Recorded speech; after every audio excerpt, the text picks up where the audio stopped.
സങ്കടം എന്താണെന്നറിയോ? ഒരു മറുപടി ഇല്ലാതായിന്ന് പോ എഡങ്ങാറായിന്ന്.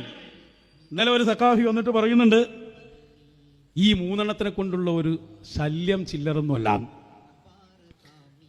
ഈ മൂന്നെണ്ണത്തിനെ തൂക്കിക്കൊല്ലാൻ വല്ല വകുപ്പുണ്ടോന്നാ ചോദിക്കണം.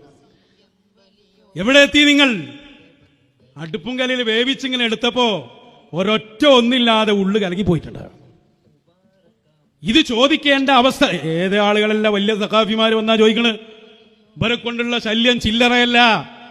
നിങ്ങളുടെ മുഴുവൻ അകങ്ങളിലും ഞങ്ങൾ കയറി ചെന്ന് നിങ്ങളുടെ ബിദ്അഈവാദങ്ങൾ പുറത്തു വലിച്ചിട്ട് നിങ്ങളുടെ കള്ളത്തരങ്ങൾ അത് പുറത്തേക്കിട്ട് നിങ്ങളിവിടെ മതപരമായും ദീനീപരമായും ഒന്നുമല്ല എന്ന് തെളിയിക്കേണ്ട ഉത്തരവാദിത്വം ഞങ്ങളുടെ മശായിഖന്മാർ ഞങ്ങളെ ഏൽപ്പിച്ചിട്ടുണ്ടെങ്കിൽ അവരെ മതത്തിൽ നിന്നുകൊണ്ട് ഞങ്ങളത് പൂർത്തിയാക്കുക തന്നെ ചെയ്യും.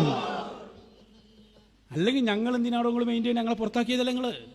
നിങ്ങളെന്തോ പറഞ്ഞോ ഞങ്ങൾക്ക് പ്രശ്നമില്ല എന്നാണ്. ഏടെ ഇനി പ്രശ്നം വല്ലതും ബാക്കിയുണ്ടോ? അയാളെ സംസാരം ഒന്ന് ജസ്റ്റ് വെച്ചു കൊടുക്ക്. അല്ല ജിതേശനെ, ഈ നിമിഷപ്രിയനോട് നോക്കട്ടെ, ഈ മൂന്നെണ്ണത്തിനെ തൂക്കേറ്റാൻ വല്ല വകുപ്പുണ്ടോ? അല്ലാതെ ചോദിച്ച എന്തൊരു ശല്യാണ് അറിയിട്ടങ്ങളെ കൊണ്ട് സമൂഹത്തില്. ഇമാതിരി ശല്യം ഈ ദുനിയാവില് വേറെ ഉണ്ടാവൂല. എല്ലാ നന്മനും മുടക്കുക, കുത്തിത്തിരിപ്പും ഫസാദും ഉണ്ടാക്കുക. ഇറ്റങ്ങളെ തൂക്കിലേറ്റാൻ വല്ല വകുപ്പുണ്ടോ? ഇന്ത്യൻ നിയമത്തിൽ എന്തെങ്കിലും വകുപ്പുണ്ട് ഇറ്റങ്ങളെ മൂന്നിന് തൂക്കിലേറ്റാൻ?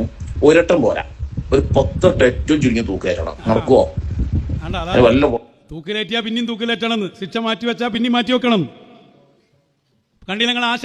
നമ്മൾ എന്തിനാ കൂടുതല്? പല സംഭവം ഉണ്ട്. 30,000 30 ലക്ഷം ഉണ്ടെങ്കിൽ തന്നെ നമ്മൾ 3 പോരെ. എന്നിട്ട് തൂക്കിക്കൊല്ലാൻ വകുപ്പുണ്ടോന്നാണ്. തൂക്കിക്കൊല്ലാൻ വകുപ്പുണ്ടോന്ന് അന്വേഷിക്കുന്ന സഖാഫിമാരെ, നിങ്ങളുടെ പിഴച്ച ആദർശത്തെ ഞങ്ങൾ ജനകീയമായി തൂക്കിലേറ്റുകയാണ്. തടുക്കാൻ നിങ്ങൾക്ക് സാധ്യമല്ല. മറുപടി ഉണ്ടെങ്കിൽ പറയും. എന്താ സംഭവം എന്നറിയോ? എല്ലാ നിലക്കും ഇമേജ് തകർന്നപ്പോഴാണ് യമനിൽ നിന്നൊരു കേസ് കിട്ടിയത്. അതിന്റെ പേരിൽ കയറിയിട്ട് ഇമേജ് ഉണ്ടാക്കി നേരെ കേരള യാത്ര നടത്തി ഒരു രാഷ്ട്രീയ പാർട്ടി എന്ന് ചിന്തിക്കുമ്പോഴാണ് നമ്മൾ ഇടങ്കോലിട്ട് വന്നത്. കള്ളത്തരം പിടിക്കാൻ ഏൽപ്പിക്കപ്പെട്ടവരല്ലേ നമ്മൾ. അതോടുകൂടി തകർന്ന് തരിപ്പണായി. എല്ലാവരും അത് തിരിച്ചറിഞ്ഞുകൊണ്ടേ ഇരിക്കുകയാണ്. അതാണ് അവസ്ഥ. ആ സമയത്താ പറയുന്നത്, ഇവര് ദുനിയാവിൽ ഇവരെ കൊണ്ടുള്ള ശല്യം ഒരിക്കലും നിങ്ങൾക്ക് ഉണ്ടാവില്ലട്ടോ ഞങ്ങളെപ്പോലെ. കാരണം എന്താണെന്നറിയോ? ഞങ്ങളെ വിഷയങ്ങൾ വ്യക്തിപരമല്ല, ഞങ്ങളുടെ വിഷയങ്ങൾ മുഴുവനും ആദർശപരമാണ്. തെളിവുകൾ നിരത്തി പ്രമാണങ്ങൾ പറഞ്ഞ് ഞങ്ങൾ പറയുമ്പോ അതിനെ ഗണ്ണിക്കാൻ നിങ്ങൾക്ക് കഴിയില്ല.